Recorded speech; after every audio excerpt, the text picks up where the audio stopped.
Oke, Assalamualaikum warahmatullahi wabarakatuh. Waalaikumsalam warahmatullahi wabarakatuh. Alhamdulillah kita saat ini mencoba siaran podcast untuk merekam siaran percobaan tentunya. Betul. Jadi saat ini saya bersama Ustadz Ibrahim. Kebetulan beliau memang guru di SD Faisaku. Kita akan tanya-tanya nih sedikit tentang SD Faisaku. Ya, kalau gitu yuk kita simak ulasan dari Ustadz Ibrahim. Taib. Ana sebelumnya di SD Faiz ini udah terlalu lumayan lama ya. Ya termasuk lah gitu, udah lama dan Ana guru ikhwan di SD Faiz ini angkatan pertama. Ya, Masya bisa Allah. dikatakan angkatan pertama. Baik. Jadi adapun untuk kegiatan di SD Faiz ini ya dari pagi sampai itu sore ya, sorenya jam 2:30.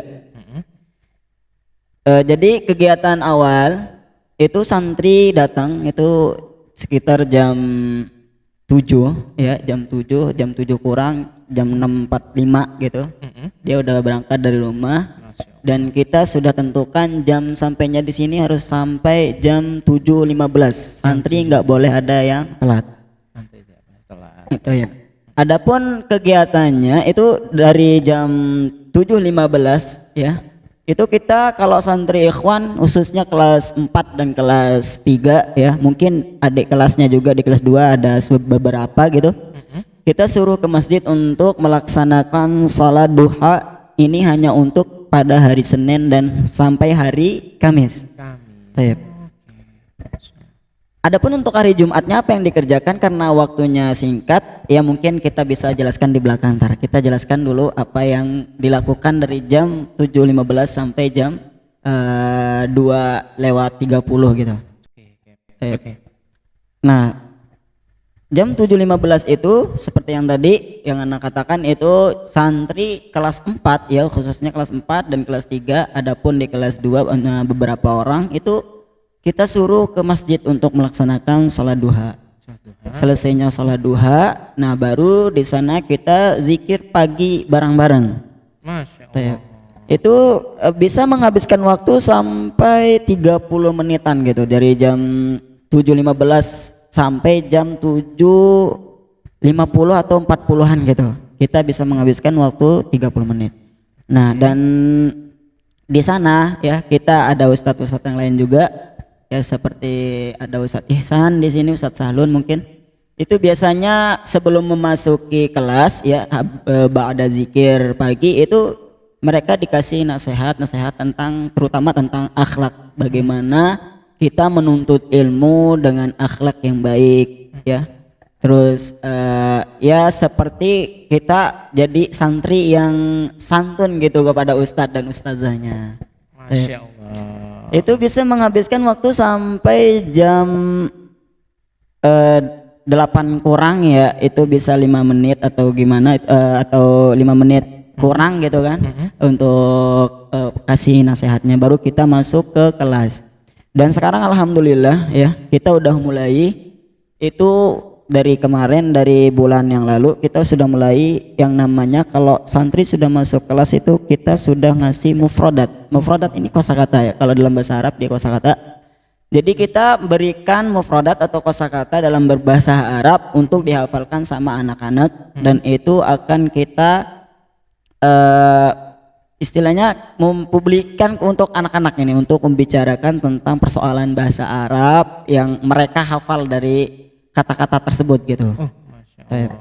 Nah itu sampai mungkin jam 8 ya baru kita ke ini sekolah backgroundnya tahfiz. Tahfiz. Ya, Oke, khusus tahfiz itu karena lebih banyak jam tahfiz daripada jam kurikulum biasa mapelnya ya, mata pelajarannya. Jadi di sini jam 8 itu kita sudah mulai ya untuk ke halakohnya masing-masing atau ke ustadznya masing-masing. Adapun di sini yang dalam satu kelas banyak anaknya itu ada 35 anak. 35 anak. Taib. Oke, Jadi dalam satu halakoh itu nyampe 10 anak karena ustadznya terbatas juga ya. Hanya di halakoh percepatan. Oh iya, di sini menariknya itu ada halakohnya tertentu-tentu. Misalnya ada halakoh anak yang kemampuannya bawah, ada kemampuan anak yang kemampuannya itu tengah, ada kemampuannya anak itu kemampuannya tinggi, dan ada anak yang Allah ya, yang Allah Subhanahu Wa Taala mengasihi kelebihan kepada anak tersebut untuk menghafal Al-Quran dengan cepat. Nah, ini namanya halakoh percepatan. Tapi akselerasi ya, Ustaz, iya, begitu. Jadi kenapa kita bedakan ini ada halakoh bawah, halakoh tengah, halakoh tinggi, halakoh percepatan? Ya terutama ya dalam segi menghafal itu, kita kalau mau menghafal cepat kita harus sutir dulu anak-anak yang ini cocoknya sama ini, yang ini cocoknya sama ini, karena kita sebagai guru simak di depan biar punya catatan, kita fokus gitu. Kalau kita ada yang di bawah, terus anaknya itu masih dalam keadaan kita harus suruh baca dulu, otomatis teman-teman yang lain itu waktunya habis gitu sama anak yang bawah itu. Oh, menunggu gitu, Ustaz, ya, menunggu gitu. Jadi kita harus pisahkan. Jadi ada guru khusus untuk halakoh bawah gitu. Ada guru khusus untuk halakoh tengah, ada guru khusus untuk halakoh tinggi, dan ada guru khusus untuk halakoh percepatan yang tadi. Oh, oke, Masya Allah, Ustaz. Jadi kalau saya tadi simak dari jawaban Ustadz itu berarti dari mulai pagi masuk ke masjid, lalu sholat duha, terus mufrodat, lalu lanjut ke dalam kelas. Berarti memang sekolah ini basicnya itu diniyahnya banyak ya, Ustadz ya? Diniyahnya tuh lebih besar daripada mapelnya umumnya iya, gitu, Ustadz, betul, ya? betul. Nah, kalau dari target sekolah itu sendiri seperti apa sih, Ustadz? Target sekolah ini adalah kita akan mengeluarkan generasi Qur'ani ya. Jadi dalam segi pelajarannya saja kita banyakin diniyahnya ya, terutama tentang tahfizul Quran. Jadi kita pengen mengeluarkan hafiz dan hafizah gitu. Ya itu targetnya. Ya insya Allah kita di sini ya bersama orang tua santri juga kita kerjasamanya, karena alhamdulillah ya rata-rata orang tua, bukan rata-rata sih, semua orang tua wali santrinya di sini itu mau bekerja sama dengan guru gitu. Jadi kita nggak terlalu kewalahan untuk mengajak anak-anak menghafal dengan cepat gitu. Jadi ya mungkin yang namanya anak-anak ya itu waktu anak-anak kan ya seperti kita dulu gimana ya. Betul, Jadi kita dulu main-mainnya kayak gimana lah gitu. Jadi ya kalau dibilang sulit untuk anak-anak ya kita nggak bisa bilang gitu ya. Ya, kita diajarkan berdoa supaya kita dipermudahkan oleh Allah Subhanahu Wa Taala ya. Jadi kita selalu berjuang, dan ya terutama kita itu minta bantuan sama orang tua, itu fungsinya supaya anak tersebut bisa mengikuti target ya, mengikuti target yang kita berikan. Misalnya sekarang 1 minggu itu dia sudah menghafal setengah juz ya, karena anak-anak di sini di halakohnya masing-masing itu ada ada beberapa ayat yang dikasih, itu tergantung kemampuan anaknya. Iya. Gitu. Jadi kalau halakoh bawah itu misalnya kemampuannya 2 baris, dia dikasih 2 baris. Jadi hitungan 1 minggu itu kalau nggak salah, kalau kita pakai Quran Madinah itu 5 baris ya, yang 1 halaman 15 baris afan. Di sana 15 baris, kalau kita 2 kali 5 jadi 10. Jadi 1 halaman itu nggak selesai kalau halakoh bawah. Gitu. Jadi peran orang tua itu sangat penting di sini ya, untuk membantu kita dalam menghafal dalam menghafal anak-anak, karena anak-anak itu di sini nggak kayak orang pondok ya. Kalau orang pondok gitu kan, kita dulu memang dari pagi itu sampai malam itu kalau udah tahfiz dulu gitu. Ada yang jaga juga kan, ada ustadz gitu. Jadi kalau di sini itu ya kalau nggak ada peran orang tua, kita juga sulit untuk apa namanya, untuk mengasih anak-anak target gitu.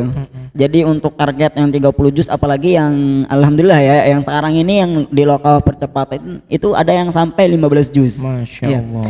Itu baru kelas 4 ya. Semoga ya dimudahkan lah oleh Allah Subhanahu wa taala dalam mengkhatamkan Al-Qur'an ini. Amin. Amin Baik. ya rabbal alamin. Masya Jadi Allah. ya itu berkat dari bantuan orang tua juga gitu.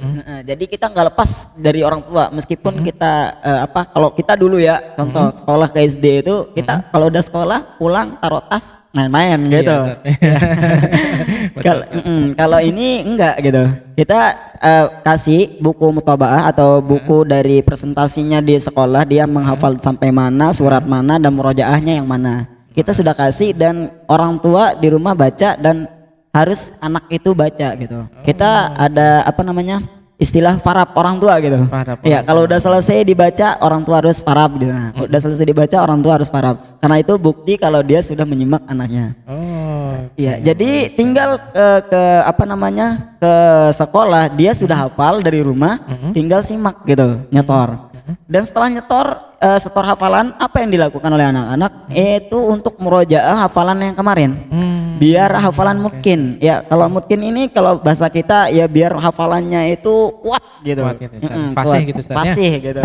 Ya, jadi untuk memudahkan hafalan anak-anak. Kemudian kita kasih lagi hafalan berapa kemampuan baris yang tadi yang anak jelaskan dari awal ya, misalnya kalau anak mampunya 5 baris ya 5 baris itu untuk dihafal di rumah gitu. Oh gitu, Masya Allah ya Ustaz ya. Iya. Jadi peran orang tua ini sangatlah penting, jadi kerjasama ya Ustaz ya. Iya, Kalau benar. di sekolah itu ada ustadznya yang mengawasi, Betul. jadi kalau pada saat di rumah itu ada Orang tua. orang tua, Baik, apalagi betul. terus dikasih kayak apa namanya kertas untuk dimonitor Ustaz ya. Betul, betul, Diparaf sama orang tua. Jadi nanti pada saat di sekolah lagi mereka akan setoran ataupun jiadah Ustaz ya. Betul, Zida. Ada, Masya Allah, Alhamdulillah. Jadi ini anak dengarnya merinding ini kalau dari kelas 4 aja sudah sampai 15 juz ya. Benar. Apalagi nanti kalau yang sudah lulusannya nih, aduh Masya Allah. Masya Allah. Ya, Ustaz.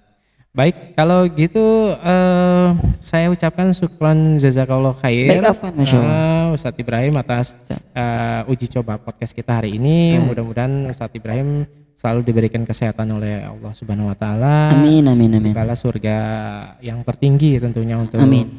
pengajar khususnya Ustadz Ibrahim dan keluarga. Amin, Ustadz, ya. amin, Masya Allah. Baik Ustadz, itu aja dari saya. Mudah-mudahan Baik. podcast ini bermanfaat. Amin. Kita tutup saja Ustadz. Assalamualaikum warahmatullahi wabarakatuh. Waalaikumsalam warahmatullahi wabarakatuh.